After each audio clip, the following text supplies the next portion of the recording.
With respect to maid, I have a letter in my file because I had to face that as well.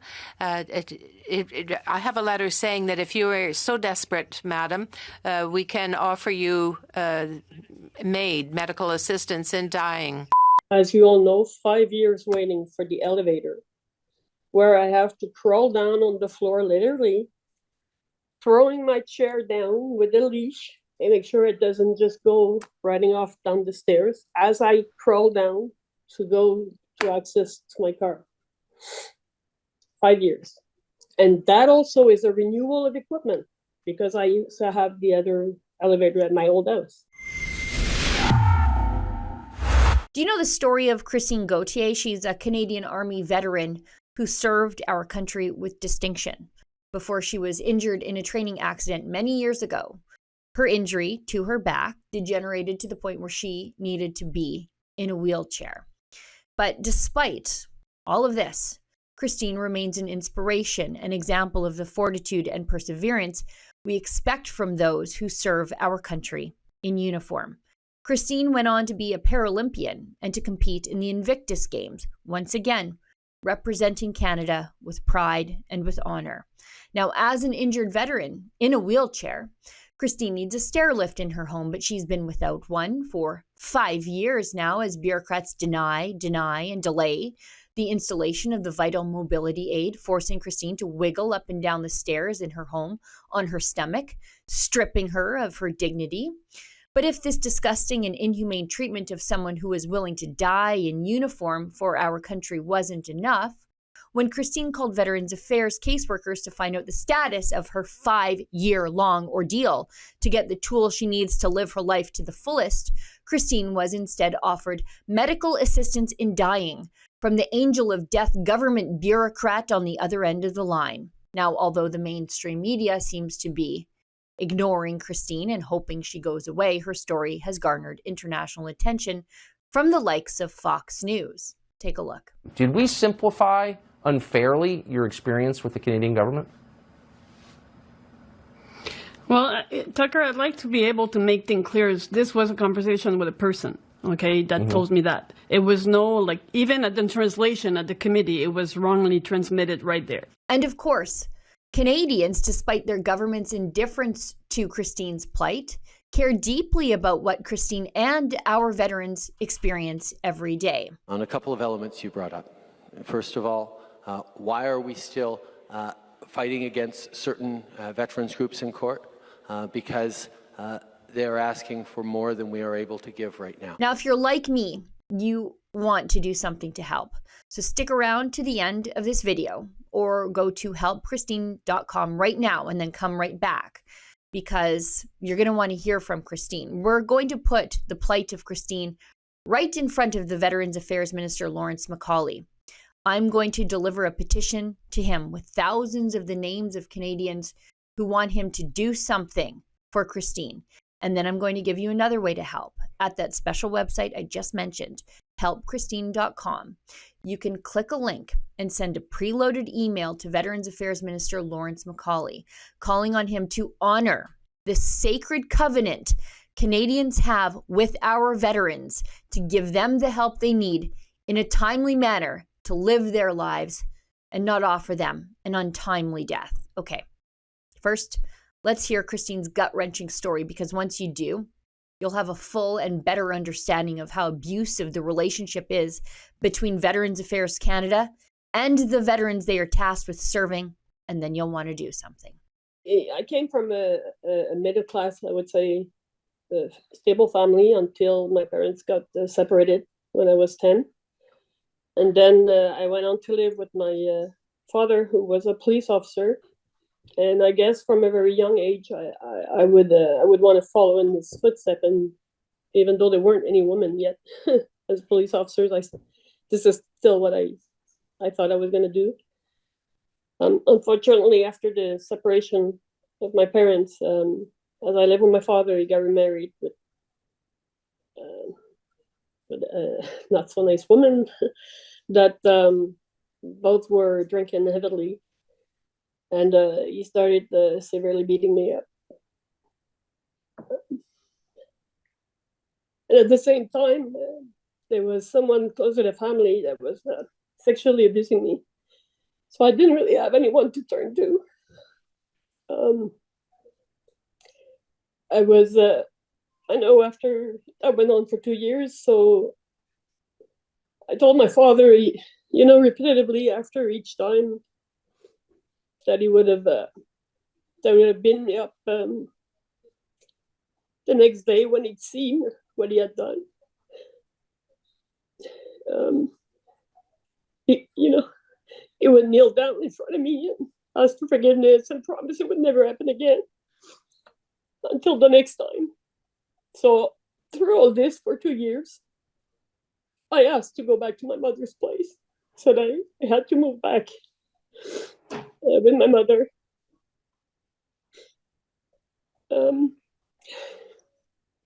And then my father pointed a gun on me and said, if I move with you.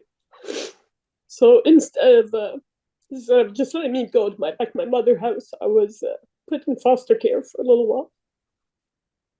So suddenly when I regained my family and siblings, my mother and my sisters, I knew at 15 years old, I decided that I never deserved any of that. There was no reason why I had to go through all this. I promised myself that never again would someone have intimidation and control or bully me this way. And I would never either be witness of any of this to anyone else. So I wanted to, as I still wanted to be a police officer. At 18, I joined the Army. And I knew it was going to be hard. It's supposed to be hard, right? But I've made sure that through all my career, joining in as one of the first 7 female to open up combat arms to all women. Of course, it was going to be extra hard. But I've caused all of this, all my past, that's caused that I had to make sure I never put myself in position to be vulnerable. So it created for myself a very lonely or solitary military career. So I did 10 years, served 10 years in the Army. Yes, I think it was honorably. I served during OCA in 1990 here in Quebec. I went in Israel in 91 during the Gulf War. And I was in Cyprus, closing Cyprus down in 93, 94. And I was injured early on, but it was the escalating. They started performing surgeries from 91 to 94, and it just went about 2 worse from then. So I was discharged in 98. So it's my understanding you were injured in a training incident. Yes, during obstacle course training, we had to jump in the 6-foot trench, and there were rocks in the bottom. As I landed in it, both my knees went out of joint, and the spine followed through. So, your story is it's tragic, but it's also inspirational. There's a lot of people who lived through the childhood that you lived through. They don't come out the other side the way you have. And I think the military was probably your reprieve. It was your escape hatch from a life that probably would have been very much different had you not gone into the service. But even after you're discharged, you're not a victim. You go on to be a Paralympian. How did that happen?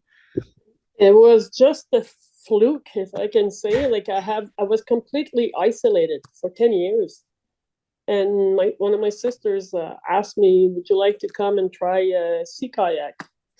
So I said, well, why not? There was this club in the next city from where we lived, Point Claire, and I had never kayaked before in my life. So we went on to try this, and honestly, as soon as I got into this boat, the feeling of freedom that I felt for the first time in a long time on the water, the serenity, the peace that I felt was so overwhelming. Being equal to everybody again. Nobody knew at this time until we went back to the dock that I was on a wheelchair, it really opened up like new emotions and new feelings for me. What is it like as an injured veteran who was injured in a training exercise? What has your experience been like trying to navigate that bureaucracy to get the help that you need? It is completely insane. I mean, if 20, what is it, 25 years almost now, if you would have told me then that I would have had to go through this all this time, no, for sure I would not have been here anymore. It is full-time job, maintaining this document, these files, these appeals, these decision making. I don't have an option. You know, it's either I get this equipment or this help. I have no option. If I had the possibility to say, you know what, help with you and I will find a job or I will find a possibility to get earnings on my own, I would have done it too. I know so many veterans, unfortunately, just give it up because it is so strenuous. But it's unrealistic that we have to go through all this aches and pains and problems. This bureaucracy is certainly not in benefit of the veterans. As you all know, 5 years waiting for the elevator, where I have to crawl down on the floor, literally, throwing my chair down with a leash and make sure it doesn't just go riding off down the stairs as I crawl down to go to access to my car. 5 years. And that also is a renewal of equipment because I used to have the other elevator at my old house. I've seen a veteran have to prove annually that he still doesn't have his legs. Absolutely. Yes, absolutely. It is completely insane. It's dehumanizing. I mean, you can come and tell me that the computer is doing it, it's automatically, systematically going. Change the writing in the computer. The reason everybody knows your name, the suggestion by a Veterans Affairs bureaucrat that you should, instead of asking for them to meet their obligations to you as a wounded veteran, they suggested, wouldn't it be just easier, I guess, for everybody involved, including them, if you accessed medical assistance in dying? How did that conversation even come about? Okay, so this agent called me, and it's the same agent that is causing all the problem. He's the one who had decided to, instead of just adjusting the plans from the 2021 accepted process, that he has restarted the process again. He's the lead agent in my file. It's complicated since ever he's been there. So he called me and said, because I told him, I said, this can go on. I can't take this anymore. I can't handle this anymore. I won't be able to go on this way. And he said, Madame Gauthier, if you're that desperate and you don't think you can go on, you have the right to die.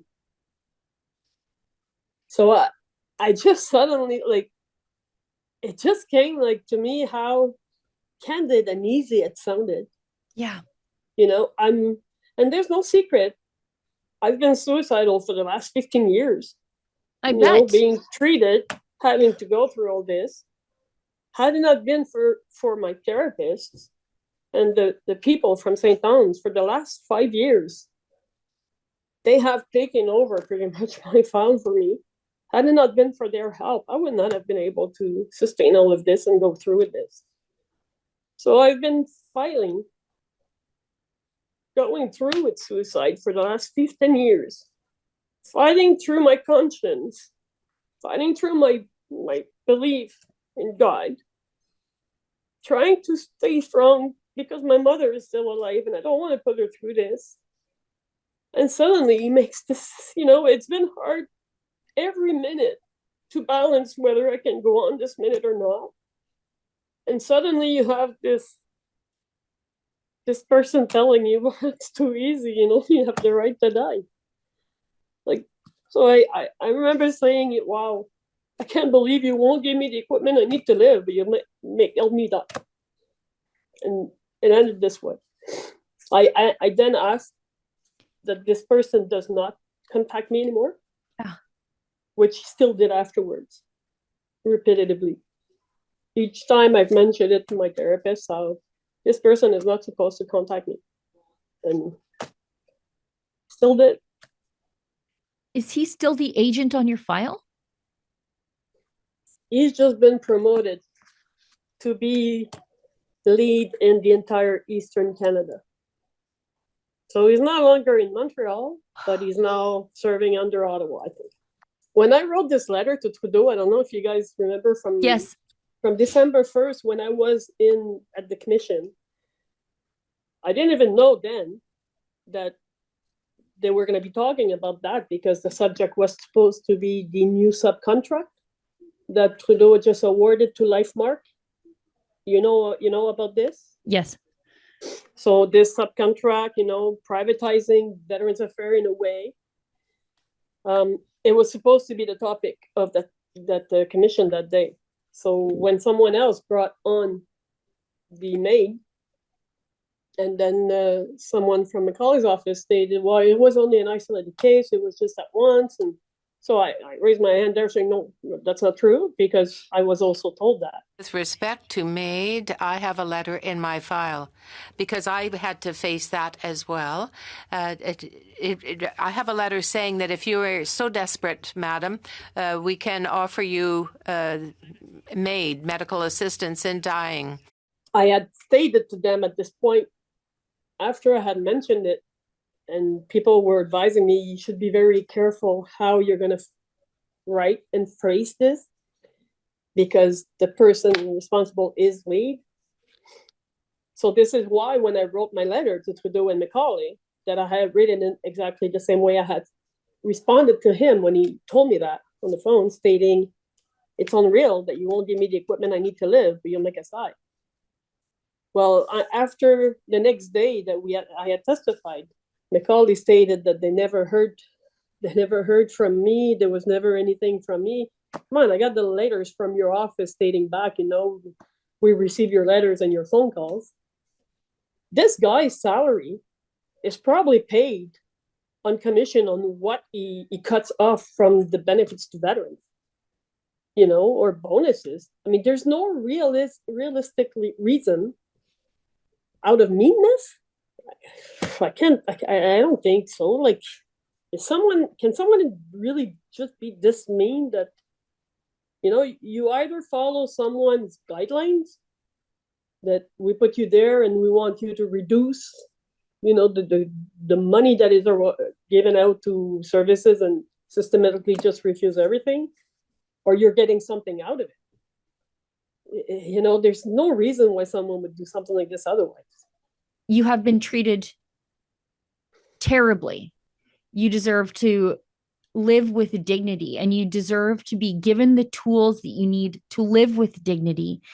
And if the Canadian government won't meet their sacred obligation to you as a veteran and many other veterans just like you, I think the Canadian public is going to help me pressure them to do the right thing by you, because 5 years of hauling yourself up the stairs like a snake is no way for anybody to live. And I think we have to do something together, all of us together. The Canadians who watch this, I think they're going to be outraged and they're going to want to do something.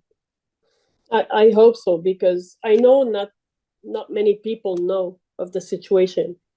Unfortunately, the mentality behind people knowing, unless you are in the military and veteran community, the reality of other Canadians, they only know or remember of veterans from that 1 week of Remembrance Day when the poppies come out. And so it has to be known. And through all this time that I had to fight and go through this, like I'm telling you, the only option I had is either write this other letter and hope it gets through, or really just go with it and fucking end it today. Like I say, lately, like in the last 5 years, had it not been for all the people in St. Tom for sure I would not have been able to maintain this. For sure. Definitely. So the last 3 years, basically, I have been secluded in my house. Not able to go out.